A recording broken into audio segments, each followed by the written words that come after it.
August 480 BCE, Thermopylae, Greece. Picture this. You're standing at the gates of the world. On one side, the sea. On the other, a cliff wall. And through that strip of rock and dust, the largest invasion force the ancient world had ever assembled is marching toward you. Hundreds of thousands of Persian soldiers, chariots, cavalry, the elite immortals. An empire stretching from Egypt to the edge of India come to erase Greece from the map. Leading them, Xerxes I, a king who has already swallowed nations whole, who bridged an entire sea just to reach you. The kind of power that doesn't negotiate, it commands. To Xerxes, this wasn't a battle, it was an announcement. Facing him, Leonidas I, king of Sparta, leading 7,000 Greeks, including 300 elite Spartans. Hold your ground, men! By every rule of ancient warfare, this should be over before it begins. Now watch what happens. For 7 days, the greatest army on earth was stopped cold by a few hundred men. Xerxes threw wave after wave. The pass held. And when Persia finally broke through, it wasn't because the Greeks were beaten. The blow came from somewhere Leonidas never expected. How did they hold for so long? And what finally ended it? By the end of this video, you'll know exactly how. To understand Thermopylae, you need to understand the machine that was coming. This wasn't just an invasion, it was a reckoning. Xerxes' father, Darius, had already tried to crush Greece. In 490 BCE, his army landed at Marathon. His navy controlled the Aegean. The Greek city-states were divided, weak, and squabbling. Athens still beat him. An outnumbered Athenian force ran straight at the Persian lines, literally sprinted, and broke them. The Persians retreated. Greece survived. Darius never recovered from the humiliation. He spent the rest of his life rebuilding for a second attempt. He died before he could finish it. His son Xerxes inherited the army, the ambition, and the grudge. And Xerxes refused to do it small. He ordered 2 pontoon bridges constructed across the Hellespont, the strait separating Asia from Europe. Nearly a mile of warships lashed side by side, planked over with timber and soil, so an entire army could walk from one continent to the other. When a storm destroyed the first bridges, Xerxes ordered the sea whipped, 300 lashes, for defying him. He built new bridges. A canal was dug through a peninsula to save his fleet weeks of sailing. Supply depots stretched across Thrace and Macedonia. This wasn't logistics. It was an empire rearranging geography. Modern scholars estimate his army at somewhere between 120,000 and 300,000 soldiers. Even the low end was a number Greece had never faced. City-state after city-state watched that horizon and bent the knee. They sent Xerxes earth and water, the symbols of submission, their land, their rivers. Yours now, great king. Most of Greece folded, but 2 cities refused, Athens and Sparta. Both had thrown Persian envoys into pits when Darius first sent them. That act alone was a declaration of war. Now the war was here. And here's what people miss about Thermopylae.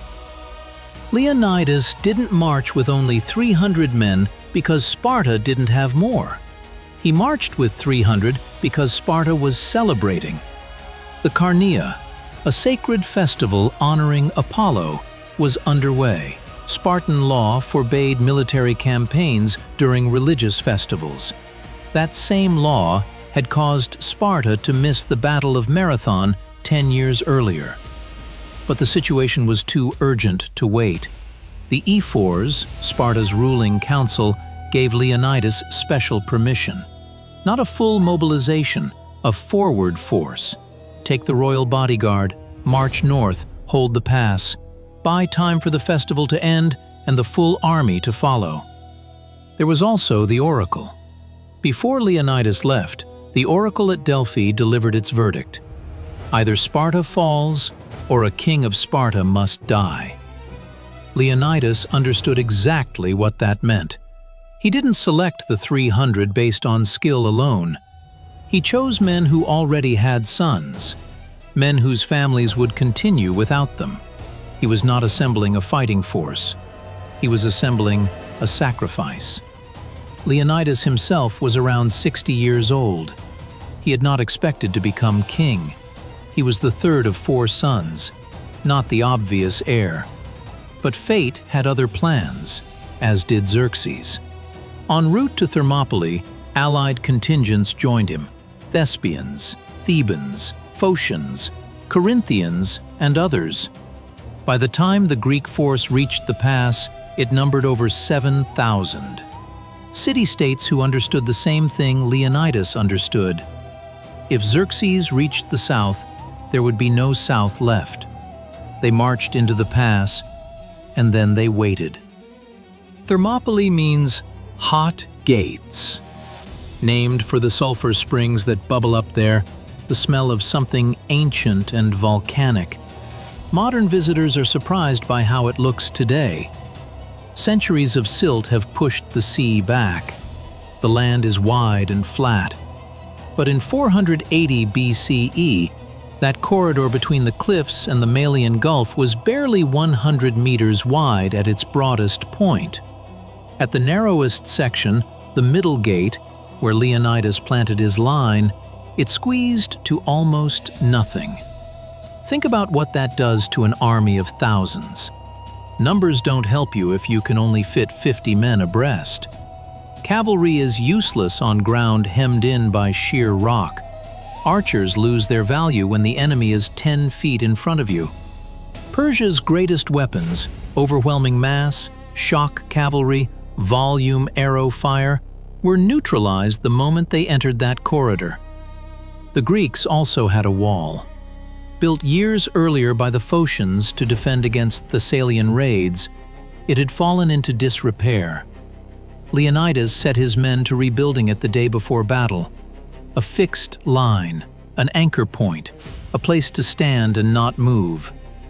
He also knew about the mountain path, the Anopeia Trail, a route through the hills above the pass that bypassed the Greek position entirely. Local people from Trachis had told him it existed. He posted 1,000 Phocian soldiers on the heights to guard it. He thought that was enough. For 4 days after arriving, Xerxes waited. He sent a scout first. The Persian rider approached the Greek camp, circled, observed, and left without being stopped. His report baffled Xerxes. The Spartans weren't preparing for battle. They were combing their hair, stretching, exercising, moving without urgency. Xerxes summoned Demaratus, an exiled Spartan king, in his retinue, and asked what it meant. Demaratus didn't flinch. These men are preparing to fight and to die. When Spartans dress their hair, it means they are about to risk their lives. Xerxes laughed. He sent an envoy to offer terms instead. Lay down your arms. Accept the title Friends of the Persian People. Keep your lives. Leonidas sent 2 words back, molon labe, come and take them. Xerxes waited 4 more days, still expecting the Greeks to come to their senses, to look at the size of what was coming and simply walk away. They didn't move. On the 5th day, Xerxes attacked. He sent the Medes and Scythians first, 10,000 men. Orders: take the defenders prisoner and bring them before the king alive. The Greek phalanx met them at the narrowest point. Imagine you're a Persian soldier in that first wave. You've been part of the army that swallowed Egypt, that crossed the Hellespont on a bridge of ships, that made nations kneel without a fight. You march into the pass. and suddenly there is a wall of bronze in front of you. Overlapping shields, edge to edge, sealing the corridor completely. 8-foot spears layered forward in staggered rows. The front rank protected by the shields of the men directly behind them. Here they die! You push. They hold. You push harder. They rotate. Fresh soldiers stepping forward as tired ones fall back. Disciplined, mechanical, relentless. You're not fighting men. You're fighting a machine built for exactly this terrain. Xerxes reportedly stood up from his throne 3 times while watching the slaughter. Not in celebration, in horror. The Medes fell back. Xerxes sent fresh troops. Same result. So he made his next call. The Immortals. 10,000 elite professionals, Persia's finest soldiers. Their name came from their numbers. When one fell, another immediately replaced him. The force never shrank, never weakened. They were, on paper, unkillable. Mostly native Persian, with Median and Elamite warriors mixed in. Within their ranks sat the hardest core, the king's spear-bearers, nobles armed with golden butted lances, the personal guard of Xerxes himself. They had never failed. They entered the pass expecting to end this in minutes. Though the challenge was greater, the result was the same. The phalanx rotated, the spears held, the line didn't move. The Immortals fell back. For 2 full days, the greatest army the ancient world had ever assembled broke itself against a few hundred meters of Greek bronze. Xerxes had tried his standard infantry. He had tried his elite. He had tried mass, momentum, and pressure from every angle available in that pass. Nothing worked. And then, on the second night, a man walked into the Persian camp. His name was Ephialtes of Trachis, a local man, a Greek, someone who knew the mountains above Thermopylae the way you know your own street. He came to Xerxes and offered what no Persian scout had found, a path through the hills, the Anopeia Trail, curving high above the pass, bypassing the Greek wall entirely, coming out directly behind Leonidas's position. His motive was the reward, simple greed. For that, his name became, in the Greek language, the word for nightmare. It still means that today. Xerxes sent the Immortals up the path that night, thousands of soldiers moving in darkness through mountain terrain, guided by a traitor. At dawn, the 1,000 Phocians guarding the heights heard them. Not voices, not footsteps. The rustling of oak leaves being crushed underfoot. The Phocians scrambled for their weapons. The Immortals didn't know who they were facing. For a moment, both sides froze. Then the Persians loosed arrows. Not to destroy, to push through. The Phocians, assuming they were the main target, pulled back to higher ground to sell their lives dearly. The Persians walked past them without stopping. The path was open. Leonidas received the news before sunrise. Runners came in from the heights. His own lookouts confirmed it at dawn. The Persians were behind them. He called a council. Most of the allied contingents were ordered to withdraw, or chose to on their own. Thebans, Corinthians, Arcadians, over 4,000 men left the pass. They would fight again at Plataea. Their lives still had use. The 300 Spartans stayed. 700 Thespians refused to leave. Their city lay directly in Xerxes' path. If Boeotia fell, Thespia would burn. They had nothing to go back to. They chose to die here. In a moment the world would remember, rather than later, in a moment it wouldn't. Some Thebans remained too, perhaps loyal ones, perhaps hostages. The sources disagree. around 2,000 soldiers total. They knew what the morning would bring. This was no longer about holding the pass. The pass was already lost. This was something else. At dawn, Xerxes made libations. He waited for the immortals to descend the mountain and close the trap from behind. Then he ordered the full advance from the front. Leonidas made one final decision. Instead of fighting defensively behind the wall, he moved his men forward, into the wider section of the pass. All of them, advancing, not holding, attacking. If they were going to die, they would die killing as many Persians as possible. They would not crouch behind a wall and wait to be surrounded. They would run at the empire. The Greeks pushed forward so hard that Herodotus records 2 of Xerxes' own brothers fell in the fighting, cut down in the press of combat. Leonidas died in that assault, shot down by Persian archers deep in the enemy line.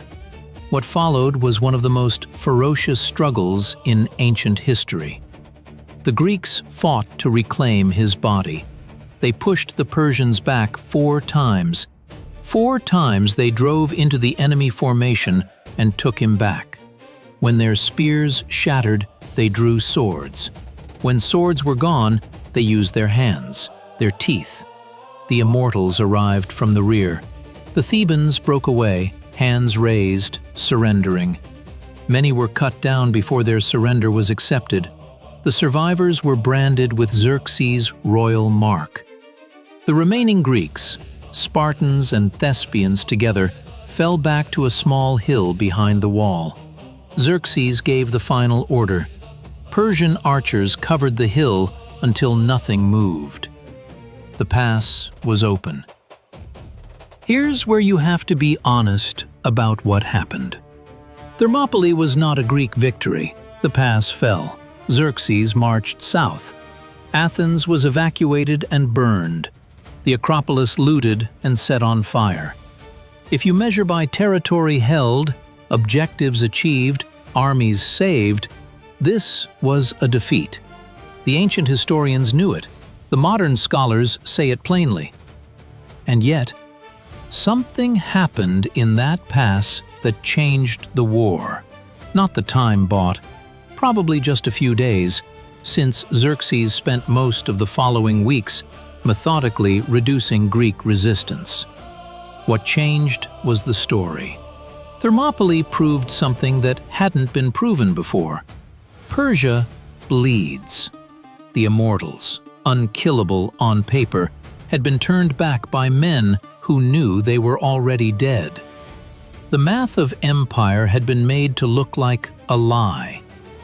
Greek soldiers across the alliance had watched 300 men hold for 3 days against everything Xerxes had, and choose to stay even when they could have left. Thermopylae didn't save Greece, but Thermopylae gave a civilization the story it needed to believe it could win. Leonidas knew he was going to die. He went anyway. He picked men with living sons. He held the pass until there was no pass left to hold. And then he ran at the empire with everything he had. 2,500 years later, you're still watching. That story spread like fire. And 6 weeks later, at Salamis, the Greek fleet lured the Persian navy into narrow straits. One man with a plan so audacious, so deliberately insane, that even his own allies thought he'd lost his mind. His name was Themistocles, and he was about to lure the most powerful navy in the world into a trap it couldn't see coming. Here's what you need to know. Xerxes was so confident, he built a throne on a hillside so he could watch his fleet destroy the Greeks in comfort. He never considered the possibility that the throne would give him a front-row seat to something else entirely. The Battle of Salamis, where the fate of the Greek world was decided in a single afternoon, on water, in a narrow strait, with everything on the line. Watch it now.